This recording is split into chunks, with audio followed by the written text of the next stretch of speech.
a Esta Boca es Mía. Hoy le damos la bienvenida también retornada. Van llegando de a uno, ¿no? A Vero, ¿cómo estás? ¿Cómo pasaste? Bien, todo muy lindo. Muchas gracias. Te morías de ganas de venir, ¿no? Bueno, estoy en esa así. adaptación. Estoy como en el jardín de infantes. Estoy haciendo la transición. Bueno, ya te vas a acostumbrar. Sí, rapidito. Ya volvemos, ya volvemos. Bueno, muy bien. Temas para conversar en el día de hoy, varios. Pero ya tenemos sentado aquí con nosotros al invitado de hoy. Es el senador del Frente Amplio, Mario Vergara, a quien le damos las buenas tardes. Sí, buenas tardes. Sí, bueno, es un gusto estar nuevamente aquí con ustedes. No, por favor, porque por allí apareció un pedido que justamente el sector que lidera el senador hace a la presidencia del Frente Amplio para impulsar un diálogo interpartidario sobre qué tema. Seguridad. Esto no es nuevo, se viene hablando de la necesidad de un acuerdo para lograr políticas de Estado, ¿no?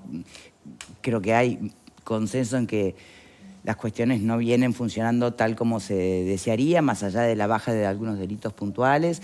Va adquiriendo nueva forma, además, el concepto de la delincuencia vinculado al narcotráfico, son nuevos tipos de expresión de violencia. Por otra parte, el sistema carcelario sigue lleno de gente jóvenes y pobres, o sea que también eso ameritaría una estrategia puntual. Y sucesivos gobiernos han intentado, con matices para un lado o para el otro. Tampoco hemos advertido como ciudadanos políticas muy diferenciadas, ¿no? De un tiempo a otro, más allá de la LUC en el medio. Y la cosa está como está, y así como se utilizó en su momento la seguridad como una cuasi botín electoral, que no estoy diciendo que no tuviera su sentido y su validez. La verdad que fueron años bueno, donde los números se agravaban estrepitosamente. Se había caído en aquello del renuncia a Bonomi, pero tampoco esta administración pudo dar una vuelta de página significativa. Es más, y tenemos en el tema de los homicidios vinculados al narcotráfico un desafío gigantesco. Ahora, plantear un acuerdo partidario, interpartidario, a orillas de la campaña electoral, tiene muchas lecturas y posibles suertes diferentes, ¿no? Yo, si pienso en la CONAPRO, senador, no sé, ahí no tendríamos un antecedente muy exitoso, ¿no? Y no, la CONAPRO, bueno, era un contexto completamente diferente, ¿verdad? De la necesidad de mostrar elementos de concertación a la salida de la dictadura. Yo creo que ahora está a prueba la madurez del sistema político. La necesidad de un acuerdo no es solo en el sistema político, tiene que incluir también un diálogo con una cantidad enorme de organizaciones de la sociedad civil que también participan en muchas de estas áreas vinculadas a la seguridad, a la convivencia ciudadana, al combate al narcotráfico. Pero justamente la propuesta que nosotros ya hace un tiempo habíamos planteado de hacer un diálogo amplio sobre temas de seguridad, sobre la base de la humildad, sobre la base de entender que nadie tiene la bola de cristal. Que todos probaron, todos participaron y nadie ganó. Nadie tiene la sellada, la varita mágica. Y a la luz de lo que usted decía, que pasó en la campaña anterior, donde de alguna manera el tema de la inseguridad fue botín electoral, fue un tema casi caricaturizado, ¿no? Cualquier cosa que pasaba en el Uruguay terminaba en renunciar a Bonomi, y aparentemente había recetas mágicas para resolver el tema, que obviamente no funcionaron. Bueno, yo creo que nosotros no podemos repetir esa historia. Una primera intención de este planteo es evitar que un tema tan caro, tan delicado para la sociedad uruguaya, se transforme en parte de un juego de botín electoral. ¿Puedo interrumpirlo un segundito? ¿Cómo no? Porque se lo pregunto con franqueza. El objetivo es realmente diseñar un plan estratégico de políticas de seguridad a nivel interpartidario, tipo política nacional, política de Estado, o hacer un acuerdo tipo, bueno, che, se vienen las elecciones, no nos demos palo. No. No, en primer lugar, diálogo sobre el tema aún en el marco de la campaña es obvio que naturalmente tiene que haber. La sociedad democrática exige que se toquen los temas que son de principalísima preocupación de la gente. Pero hay tonos y formas de utilización de los temas. A eso es a lo que apuntamos. Yo creo que así como el actual gobierno carga las tintas en bueno, que discrepaba con las políticas de seguridad anteriormente. Está claro que nosotros discrepamos frontalmente con las políticas de seguridad de este gobierno. Pero una cosa es eso y otra es que eso pase a ser la caricatura, el juego electoral, el botín, que apunta a no resolver nada. Ese es el tema. Y lo fundamental es trabajar para resolver. Yo creo que a esta altura todo el mundo tiene claro que este es un tema que no se va a resolver en 3, 4 años de un próximo gobierno, gane quien gane la elección. Es algo que tiene que atravesar, o sea, lo que apuntamos es a tener orientaciones, líneas estratégicas de una política de seguridad que atraviese las administraciones de gobierno, partiendo de puntos distantes, porque está claro que desde el punto de vista... ¿Qué tan distantes? Porque a ver, son... ideológicamente, ¿hay diferencia de abordaje entre la izquierda y la derecha? Sí, a la gente no le gusta hablar de izquierda y derecha, pero a ver. Nosotros, no, digo, un poco caricaturizando, sí. Pero yo creo que a lo que tenemos que apuntar es un abordaje bien integral que tiene que incluir la prevención, la inteligencia policial, la prevención del delito, la represión. Pero todo eso ya se sabe, senador. Bueno, pero no todo el mundo le pone el mismo énfasis a las cosas. La rehabilitación, que se enfoca de manera bien distinta, los temas del combate al lavado de activos, que es por donde los narcos blanquean sus ganancias. O sea, no, hay diferencias, hay diferencias. No es problema que haya diferencias. ¿Pero cuáles serían? Si todos pensáramos igual, no precisaríamos sentarnos a una mesa a buscar acuerdos. Está claro, pero ¿cuáles serían esas diferencias? O finalmente todo pasa por una cuestión de presupuesto y ganas de perder votos y asumir costos. Hay enfoques distintos, que reitero, me parece legítimo que los haya. Yo creo que está claro que en lo que planteaba la oposición en su momento era que había que endurecer la represión, subir las penas, ¿verdad? Hay un montón de medidas en esa dirección.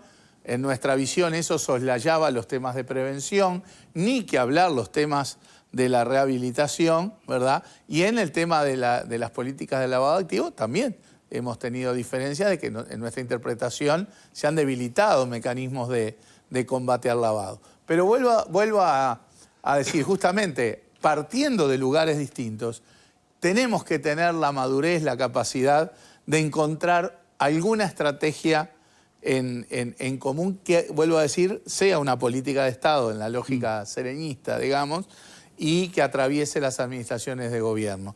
A los bandazos, como estamos ahora, que si gana uno vamos para un lado y si gana el otro vamos para el lado contrario, no se va a resolver esto.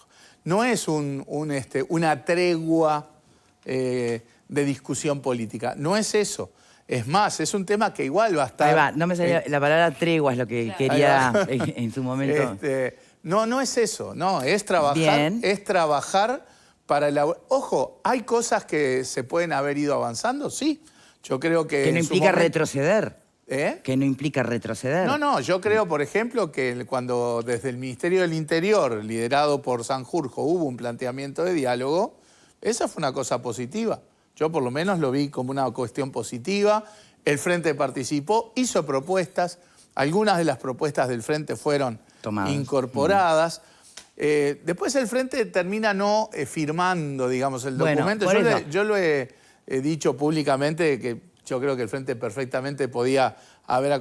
Ahí se debe más bien a un proceso político. Bueno, ¿y qué cambiaría? ¿Qué sería lo diferente entre ayer y hoy? Porque hay un tema de talante de cómo se sirve la mesa y de cuál es la humildad con la que se abordan los temas. Porque lo que sucedió en ese caso, para mi gusto, fue que con una mano se tendía la posibilidad del diálogo y con la otra mano, desde la jerarquía del Ministerio, se era sistemáticamente agresivo con el Frente Amplio.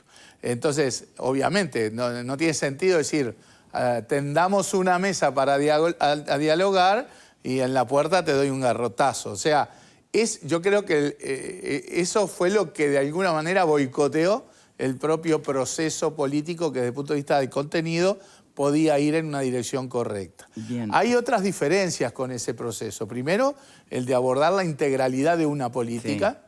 Eso se pensó, creo yo, más en clave de conjunto de medidas, con aspiración de mediano y largo plazo. Y creo que también hay que incorporar en el diálogo a la sociedad civil, las organizaciones que trabajan en los barrios, en los territorios, las organizaciones que trabajan en combatir la fractura social, que es un poco el caldo de cultivo para estas cosas y mucho más incorporación también de la academia, de especialistas y demás.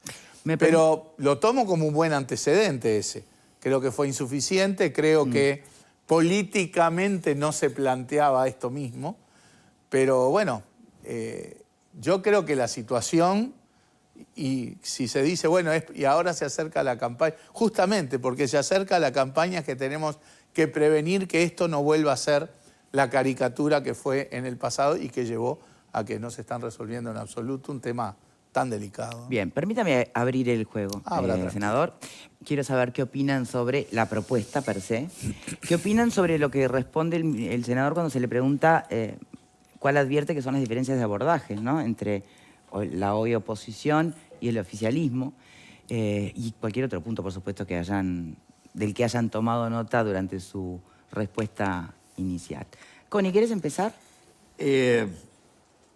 Las reflexiones que la propuesta del senador Vergara trae arriba a la mesa, a mí me parece que apuntan a un tema que es importante. En primer lugar, efectivamente, las campañas se dirimen en no más de 5 o 4 temas de campaña que los analistas norteamericanos llaman los issues de campaña. La gente, para diferenciarse, y ese es el objeto de los candidatos, más allá de arrimar agua y votos a su molino, es decir, yo soy el que hago cosas diferentes. La seguridad estuvo arriba de la mesa en el periodo de la elección del año 19 y estuvo por razones muy bien fundadas. El país llevaba 15 años de gobierno de izquierda que había empezado con un ministro del Interior que era representante del Partido Socialista y que era una persona que tenía una visión, creo que un poco candorosa, de la situación de la seguridad en el país y que empezó por una ley especial por la cual se liberaron, en aquella época eran 7.000 los presos, se liberaron 1.000. Debemos reconocer que además hay corrientes, y en ese momento ya tenía bastante predicamento, corrientes, digamos, del derecho de aplicación en la materia penal por algunos tratadistas, algunos de ellos famosos, argentinos, en donde la teoría es radicalmente opuesta a lo que el común de la gente tenemos, tengámoslo claro, y es el delito es un fenómeno resultado de los desastres de la sociedad capitalista, propiedad privada y afán de lucro, y por lo tanto la explicación por la cual los delincuentes lo que hacen es cometer delitos porque son víctimas del sistema. Eso en el Uruguay, felizmente, digámoslo, no tuvo predicamento y no se lo escuchamos exponer, aunque siempre había algún legislador frente amplista que saludaba esta postura del famoso jurista argentino. A partir del gobierno de Mujica tuvimos 10 años del bicho Bonomi que, recurriendo, digamos, a un elenco de gente que lo ayudaba, rediseñó completamente el sistema de funcionamiento del Ministerio del Interior basado en una visión, por lo menos novedosa, que era no concentrar en el viejo sistema de distribución territorial del sistema de comisarías, sino en un sistema de regiones con un funcionamiento muy distinto, y casi hizo desaparecer lo que creo los uruguayos consideramos como la referencia local cercana, que es la comisaría de barrio. Y adentro de las comisarías no había nadie. Y se pasó para las zonas, etcétera, con muy mal resultado. Y ese muy mal resultado se prolongó por toda la década Bonomi y fue un tema de campaña en el 19. El gobierno del doctor Lacalle Pou fue exitosísimo y hasta que no falleciera lamentablemente Jorge Larrañaga, el tema de la seguridad pública no solo cayó en la preocupación ciudadana, sino que la gente tenía la sensación de que había habido un cambio, no sé si copernicano, pero de gran significación. Bueno, de allí para acá, en estos 3 años, 2 años y medio, la cosa no ha andado bien y creo que es buen momento. También, ¿no? Es buen momento. ¿Eh? La pandemia en el medio, que también puede haber... Sí, pero la explicaciones. pandemia, en ancas de la pandemia y de la seguridad, el gobierno del doctor Lacalle tuvo durante 1 año y medio números espectaculares de opinión pública. Vero. Sí, coincido un poco con el diagnóstico que hace Conrado respecto a la evolución, sobre todo en este último tramo. Y discrepo un poco con lo que usted dice, senador, en cuanto a... digamos que modelos, tal vez sí tienen enfoques diferentes en algunos aspectos, pero lo que hoy vemos en el Ministerio del Interior, en materia de discurso por lo menos, se parece bastante a lo que el Frente Amplio decía, ¿no? Estas 2 patas de equilibrar la prevención y la represión, está apareciendo un discurso más parecido al discurso del Frente Amplio en materia de seguridad que en la era de Larrañaga, ¿no? Aquello de, bueno, se terminó el recreo, algunas medidas que apuntaban hacia determinado lugar, daban la sensación de que iba a haber un modelo diferente. Hoy me parece que estamos discutiendo sobre la base de cosas muy parecidas. Podremos correr algunos efectivos para un lado, los ponemos para el otro, pero no hay demasiada distancia. Se sigue esperando un shock en las cárceles, se sigue esperando cambios que se prometieron y se anunciaron y que no se llevaron adelante. Y es en este último tramo que aparece esta dualidad, estas patas. Veremos el viernes qué dice el nuevo ministro allí en el Parlamento, pero me parece que allí no hay demasiadas novedades. En cuanto al acuerdo, bienvenido el acuerdo, ojalá se concrete. Desde aquí muchas veces dijimos que se necesitaban en esto políticas de Estado. Lo que pasa es que me parece que este acuerdo no parte de la base de la convicción, sino que parte de la base del fracaso, ¿no? Como todos fracasaron en materia de seguridad, hay ambiente como para decir nos juntamos. De todas maneras, es una buena oportunidad. Mi pregunta es, ¿qué lugar van a tener los técnicos en este nuevo paradigma o en este nuevo modelo, si es que podemos hablar de eso? Porque los políticos en general fracasaron. Entonces, ¿van a escuchar realmente a los técnicos? Se han hecho algunos intentos y después vemos que cuando la cuestión se empieza a politizar y cuando aparece de vuelta los intereses de cada sector, usted mismo ha reconocido que no se firmó el acuerdo al que convocó el gobierno porque en definitiva había un tema político allí de fondo. Tal vez no es un tema técnico, no eran tantas las diferencias que había entre el Frente Amplio y el gobierno. ¿Se les va a dar realmente importancia a los técnicos? ¿Se los va a escuchar? ¿O cuando empiezan a decir cosas que no les gustan a los políticos, se les va a decir, bueno, hasta acá llegaron, muchas gracias por su aporte? Lo vimos, por ejemplo, como sucedió en pandemia con el GACH. Ministro. Senador. Perdón, senador. Sí, ya supe ser, pero ya me olvidé. Lo del ministro ya me olvidé. Bueno, tengo muchas diferencias, digamos, de cosas que se plantearon. Ni que hablar que hubo un proceso complejo y cambios de paradigma, ¿sí?, en los gobiernos del Frente Amplio con respecto al tema de la seguridad.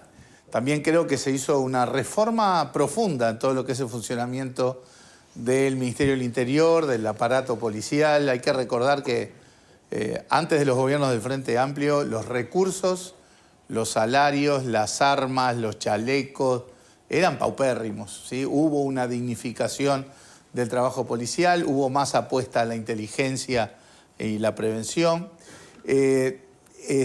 No tengo el gusto de compartir esa imagen de que básicamente todos pensamos lo mismo. Si fuera así, sería todo mucho más fácil. No digo que piensen lo mismo, digo que en cuestión de fondo, el modelo de fondo sigue siendo más o menos el mismo. Yo creo que no, o sea, yo creo que hay, por ejemplo... Yo preguntaba cuáles son los abordajes tan distintos que puede haber, bueno, ¿no? A ver, en materia de rehabilitación y cárceles, son por dos ejemplo, allí, enfoques radicalmente diferentes. ¿Por qué? Hay quien piensa que es todo lo que esté vinculado a delito tiene que terminar en la cárcel. Ese es un enfoque.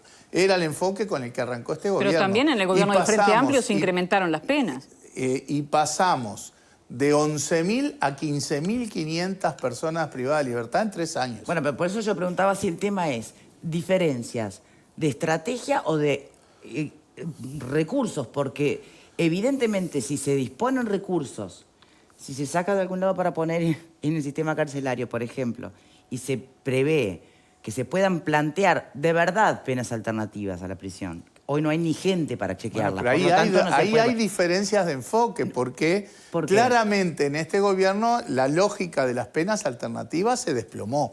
Se y desplomó se porque no hay cómo y no fue por un chequearlas. tema de recursos, ¿Cómo no? fue por un tema de visión. No, el eso... aumento generalizado de penas, es cierto, en los gobiernos del frente hubo algunas cuestiones puntuales que aumentaron penas. Sí, como... Ay, se me fue la palabra cuando te entran en tu casa... Copamientos. Copamiento, en el caso de los copamientos. Ahí sí, pero no fue una cosa generalizada. Incluso se han planteado casos de decir, bueno, ¿tiene sentido que una mujer que tiene que entrar por circunstancias que se asocian a que su pareja, su hermano, su padre está preso y las condiciones... Bueno, y 4 años presa, bueno, yo creo que todo el mundo dijo no, pero todavía no se ha resuelto ese tema igual. Sí. A lo que voy es que sí hay diferencias de enfoque. Pero en el tema de la carcelario... rehabilitación, que no puede ser una cuestión policial. El Frente Amplio ya había planteado en la administración anterior un proyecto de ley para descentralizar el Instituto Nacional de Rehabilitación, quitarlo de la órbita del Ministerio del Interior. Pues el Ministerio del Interior podrá ser el ministerio de referencia, pero ya... No, bueno, en este gobierno volvimos a plantear un proyecto por el estilo que ni sale del cajón, y el gobierno tiene una visión diferente, tiene las cárceles con visión policial, tiene el hecho de que había 150 vacantes de operadores penitenciarios civiles y el gobierno los transformó en vacantes de policías. O sea, hay diferencia. Hay diferencia. No pausa, son senador, en los puntos donde yo... De repente, justamente, me quiero detener, pero tampoco quiero que quede la idea de que comparto, de que básicamente son paradigmas similares y... No, hay diferencias fuertes. En el tema del combate al lavado de dinero también hay diferencias fuertes. Hacemos una pausa y ya venimos. ¿Sí? Con mucho gusto. Ya venimos.